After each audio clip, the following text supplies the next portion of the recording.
एक बार रसूलुल्लाह सल्लल्लाहु अलैहि वसल्लम ने उनकी वाइफ से कहा, उम्मे सलमा से, कि एक फरिश्ता जो मेरे पास कभी नहीं आया है वो आज पहली बार आ रहा है, तो आप दरवाजे के पास रहना, किसी को आने मत देना। एंड तब हज़रत हुसैन भागते हुए रसूलुल्लाह सल्लल्लाहु अलैहि वसल्लम के पास आए और वो उन्हें सीने से लगा के बहुत रोने लगे। तो जब उन्होंने रोने की आवाज़ सुनी उम्मे सलमा ने, तो वो दौड़ते हुए अंदर गई और उन्होंने उनसे कहा, या रसूल अल्लाह, आप पे मेरे माँ बाप कुर्बान, क्या हुआ? तो उन्होंने बताया कि ये जो फरिश्ता आया था ये बता रहे थे कि मेरी उम्मत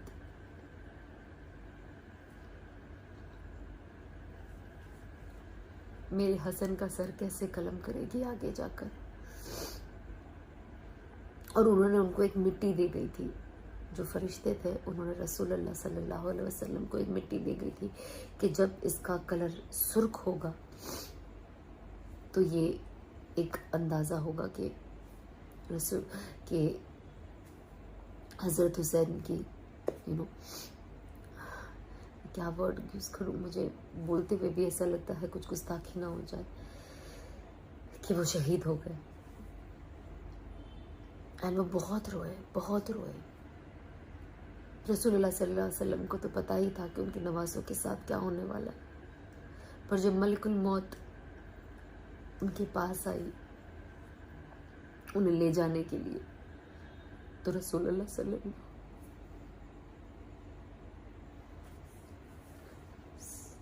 सल्लल्लाहु अलैहि वसल्लम का पहला सवाल ये था, ये नहीं था कि मेरे नवासों के साथ क्या करोगे, मेरे घर वालों के साथ क्या करेगा अल्लाह, ये था कि मेरी उम्मत के लिए क्या है, मेरी उम्मत का क्या फैसला है, उन पे अजाब तो नहीं आएगा।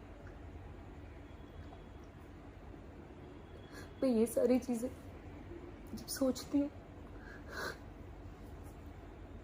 तो जब मैं अपने आप को ही देखती हूँ तो मुझे ऐसा लगता है कि अल्लाह, कैसे तेरा शुक्र अदा करूं और कैसे अफसोस करूं अपने इस हाल पे। तो जब ये सब जंग पे वहां थे करबला में, तो पूरे अहले बैत के पूरे 16 लोग वहां थे और साथ में जो उनके साथ उनके सहाबा थे, जो लोग थे उनके साथ जो आए थे जंग लड़ने के लिए। तो जंग लड़ने से ना थोड़े वक्त पहले हजरत हुसैन की आंख लग गई और जब वो उठे तो वो थोड़ा मुस्कुराने लगे। तो उनकी बहन बीबी ज़ैनब ने पूछा कि आप मुस्कुरा क्यों रहे हो? ऐसा कोई मुस्कुराने का तो वक्त है नहीं है, क्योंकि तलवारें हमारे सर पे खड़ी हुई है।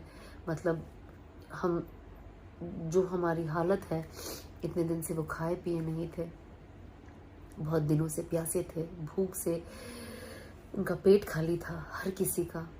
तो ये सिचुएशन बहुत टफ थी। तो उन्होंने कहा आप क्यों मुस्कुरा रहे हो? उन्होंने कहा कि जब उनकी आंख लग गई थी तो उन्होंने सपने में देखा कि रसूल अल्लाह सल्लल्लाहु अलैहि वसल्लम उनके सपने में आए। उन्होंने कहा नाना आए, और उन्होंने कहा कि नाना ने कहा कि बेटा हुसैन, मैं तुझे लेने आया हूँ।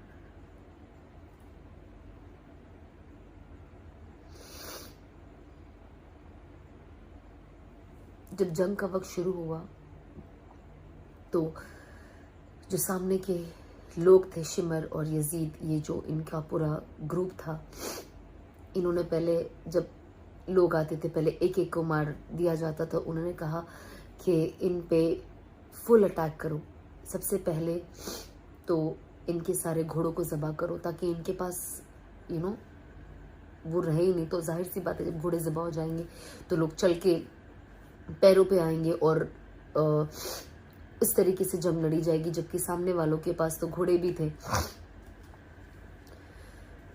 तो जब ये जंग शुरू होने आई